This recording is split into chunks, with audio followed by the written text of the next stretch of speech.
علاج پوچھے ہیں انشاءاللہ خلیل بھائی سے جانتے ہیں. جی خلیل بھائی. صلو علی الحبیب صلی اللہ تعالی علی محمد صلی اللہ علیہ وسلم. اللہ کریم جنہوں نے بھی کال کی جو کرنا چاہتے تھے نہیں کر سکے یا میسیج وغیرہ کیا، اللہ سب پر رحمت کی نظر فرمائے آمین اور مشکلات پریشانیاں بیماریاں اللہ کریم دور فرمائے.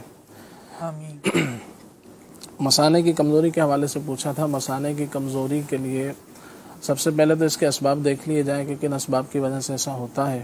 تو خاص طور سے کھانے پینے کی احتیاطیں اور سادے غذا کھائیں گے تو انشاءاللہ بہتر رہے گا. اور جب مثانے کی کمزوری کے اعتبار سے پستے بہت اچھی چیز ہیں. اگر پستوں کو تھوڑا سا شہد کے اندر جیسے 50 گرام پستے لے لیں، اس کو پیس کر تھوڑا سا شہد کے اندر مکس کر کے صبح شام اس کو استعمال کر لیں. اگر جیب اجازت دے تو چلغوزے بھی اس کے لیے بہت اچھے ہوتے ہیں. اسی طرح سے اخروٹ ہیں، یہ اس کے لیے بہت زیادہ مفید رہیں گے، تو اس کو استعمال کر سکتے ہیں. یہ غذاؤں کے اعتبار سے ہے. باقی بیماری کے کچھ اس کے پیچھے اسباب ہوتے ہیں، تو وہ کسی آپ ماہر طبیب کو دکھائیں گے تو انشاءاللہ وہ اس کے اسباب پہ غور کر کے تو پھر اس کا باقاعدہ علاج انشاءاللہ آپ کو بتا سکیں گے اللہ نے چاہا تو. گردے میں پتھری کے حوالے سے پوچھا گیا، تو گردے میں پتھری کے لیے ایک شربت بزوری آتا ہے، وہ بھی لے سکتے ہیں. شربت بزوری چھوٹے موٹے ذرات وغیرہ ہوتے ہیں تو اس سے نکل جاتے ہیں. اور اگر کچھ بڑی پتھری ہے جسے 4 mm کے برابر ہو تو اس کے لیے چاہیں تو بنی بنائی دوائیں بھی مل جاتی ہیں مارکیٹ سے. اور یہ نسخہ بھی میں عرض کر دیتا ہوں. نسخے میں یہ ہوتا ہے کہ عام طور سے لوگوں کو پہچان کم ہوتی ہے تو نقل اصل کی وجہ سے کوئی مزید پرابلم نہ ہو جائے. تو لیکن آپ کوئی نسخہ بھی خریدیں تو کسی اچھے طبیب کو دکھا دیں کہ یہ تھا اور میں نے یہ لیا ہے، تو اس میں انشاءاللہ فائدہ رہے گا. ہجر الیہود کے نام سے ایک پتھر ہوتا ہے، ہجر الیہود یا ہجر الیہود کے نام سے، تو یہ آپ نے 12 گرام لینا ہے. سنگ سرماہی یہ بھی 12 گرام لینا ہے. اور کلمی شورا، اس میں بھی اصلی نقلی آتے ہیں تو آپ نے اصل والا لینا ہے اچھی دکان سے جو مات کے لوگ ہوں. کلمی شورا یہ بھی 12 گرام. جو کھار بھی کہتے ہیں، جو کھار یہ بھی آپ نے لینا ہے 12 گرام. پھر آخری چیز ہے خار خشک یہ آپ نے لینا ہے تقریباً 50 گرام. ان سب چیزوں کو پیس لیں، بالکل باریک پیسنا ہے. اگر باریک نہیں پیسیں گے تو اس دوا کا فائدہ نہیں ہے. بالکل اس کو سرمے کی طرح باریک پیس لیں. اور پھر اس کے بعد جو ہے پہلے اس کو باریک پیسنے کو یوں کہا جاتا تھا، کتابوں میں لکھا ہے یا پرانے جو حکیم لوگ ہیں تو وہ کہتے ہیں کہ کپڑے سے چھان لیں، پھر اس کو کہیں گے کہ یہ باریک ہوا ہے. اس انداز سے باریک کپڑے جو ہوتے ہیں اس سے چھن جاتا ہے، ململ وغیرہ کے، تو اس سے چھان لیا جائے تو پھر یہ سمجھیں کہ پھر آپ سمجھیں کہ باریک ہوا. تو اس طرح باریک کر کے پھر اس کو آپ نے آدھی چمچ صبح و شام لے لیجئے پانی سے. اور چاہیں تو اس کے ساتھ شربت بزوری کسی بھی اچھی کمپنی کا بنا ہوا لے کے 3-4 چمچ وہ شربت بزوری کے لے کے اس کے ساتھ اس کو صبح شام استعمال کر لیں. ہاں اگر پتھری بڑی ہے تو پھر جو باقاعدہ اس کی سرجری وغیرہ کے معاملات ہوتے ہیں تو وہ اچھے ڈاکٹر سے طبیب سے مشورہ کر لیں. بعض اوقات ہوتا ہے کہ پتھری بڑی ہوتی ہے اور پھر یہ ان دواؤں بعض لوگ جو ہے نا تیز دوائیں دے دیتے ہیں تو اس سے پتھری تو بعض اوقات نکل جاتی ہے لیکن گردے ڈیمیج ہونے کا خطرہ ہوتا ہے. ایک ڈاکٹر کے مطابق میں نے ایک کتاب پڑھی، بہت مستند ڈاکٹر ہیں، سید صاحب ہیں، تو انہوں نے لکھا ہے کہ گردے کے اندر تقریباً یعنی گردہ کتنا اہم چیز ہے کہ اس کے اندر اگر جو باریک رگیں ہوتی ہیں اس میں تقریباً 10 لاکھ ایک گردے میں. اگر اس کو پھیلا دیا جائے تو ہمارے باب المدینہ سے سمجھے یہاں سے لے کے ٹھٹھا تک جو ہے وہ سفر ہو جائے گا. ایک گردے میں اتنی رگیں ہوتی ہیں باریک.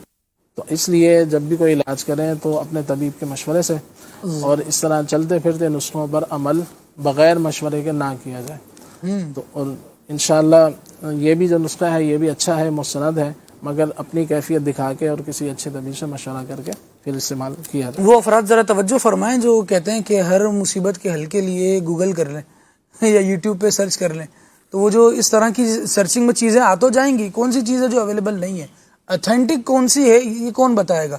تو اس کے لیے جو باقاعدہ معالجین ہیں، طبیب ہیں، اطباء ہیں، ان سے ہی رابطہ کرنا پڑے گا. اچھے خلیل بھائی کو بھی میں نے الحمدللہ دیکھا کہ جب یہ گفتگو کر رہے ہوتے ہیں اور کسی ڈاکٹر کی طرف ریفر کرنا ہوتا ہے تو کہتے ہیں کسی اچھے طبیب کے مشورے سے، کسی حکیم کو دکھا دیں، کوئی علاج بتایا تو دکھا کے یوز کر لیں. یہ ہمارے فائدے کے لیے ہوتا ہے.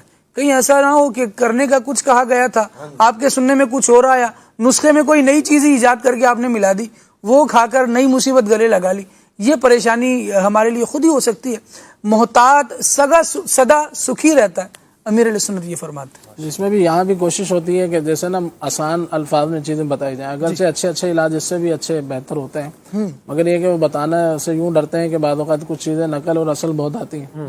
جیسے ایک یوں کہنا جدوار خدائی کے نام سے ایک دوا ہوتی ہے، حکیم لوگ اس کو جانتے ہیں، تو وہ تقریباً کم و بیش 20,000 روپے کی 1 کلو آتی ہے.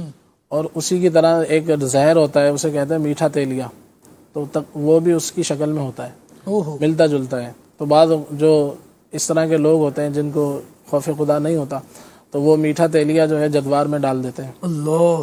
تو پھر وہ سمجھیں کہ آپ نے تو اس کو سمجھا کہ یہ وہی چیز ہے، جدوار خطائی ہے، لیکن وہ اس میں بعض اوقات کو میٹھا تیلیا کا اگر کوئی شامل ہوگا تو اس سے بندہ بہت زیادہ نقصان ہو سکتا ہے، وہ زہر ہوتا ہے.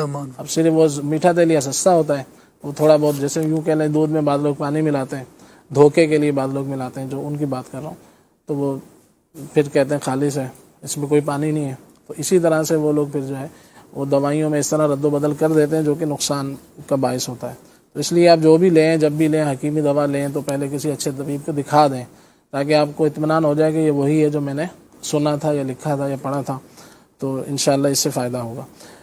سر کے گرمیوں کے حوالے سے پوچھا ہے تو گرمیاں لگتی ہیں تو اس میں زیادہ تر بندہ کھانے پینے پر ہی توجہ دے.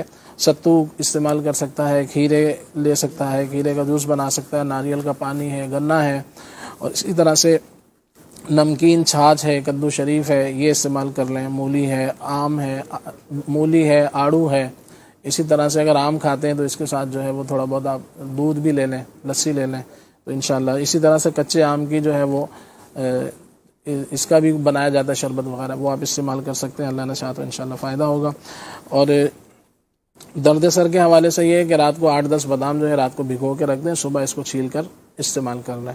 تو اس کی مختلف وجوہات ہوتی ہیں، آنکھوں کی کمزوری اور دماغ کی کمزوری، اور بھی وجوہات ہوتی ہیں. تو جو وجہ ہے خاص طور سے اس کو دیکھ لیجئے.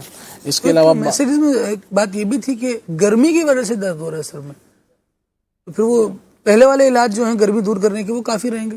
کھیرا استعمال کر لیں، اس میں ناریل کا پانی ان کو فائدہ کر سکتا ہے. اسی طرح سے رات کو 5-7 آلو بخارا بھگو دیں، صبح اس کو مسل کر اس کی گٹھلی نکال کے اس کو پی لیں، تو یہ بھی بہت زیادہ مفید ہے. تازہ آلو بخارے بھی مل رہے تھے، فی الحال ابھی ہوں گے، یا پھر آڑو وغیرہ ہے وہ بھی لے سکتے ہیں. تو انشاءاللہ اس سے بھی فائدہ ہوگا. میں بھگونے کا ہے تو یہ ان کے تازہ آلو بخارا بھی بھگو سکتے ہیں، یا خشک آلو بخارا جیسے کہتے ہیں خشک آلو بخارا املی وہ بھگو کر اس کا پانی وغیرہ پینے کا ہوتا ہے، یا یہ والا بھی کر سکتے ہیں آلو بخارا؟ تازہ بھی لے سکتے ہیں، تازہ ہو تو بہتر ہوتا ہے. اچھا. اور اس میں بھی آلو بخارے میں تازہ وہ آلو بخارا میں مل رہا ہے، آلو بخارا ختم ہوتا ہے تو پھر ایک چیز اور آتی ہے، وہ بھی آلو بخارے کی طرح ہوتی ہے، تو اس کو پلم یا ایسا کچھ کہتے ہیں. تو تازی چیز کا تو بات الگ ہوتی ہے. اسی طرح سے جو ہے وہ بال وغیرہ جھڑ رہے ہیں تو بالوں کے لیے سب سے بہترین تیل جو حکیم لوگ بتاتے ہیں وہ ہے تلوں کا تیل. تلوں کا آئل جو وہ استعمال کر لیا جائے، انشاءاللہ وہ بالوں کے لیے مفید ہے. تل کا تیل لے لیں اور ساتھ میں جو ہے اس کے اندر 30 گرام انڈے کا تیل لے لیں، 30 گرام کلونجی کا تیل اس کے اندر مکس کر کے اس کو بالوں میں لگائیں تو اللہ نے چاہا انشاءاللہ فائدہ ہوگا. صلی اللہ علیہ الحبیب صلی اللہ علیہ محمد صلی اللہ تعالی علیہ وآلہ وسلم. مدری چینل کے ناظرین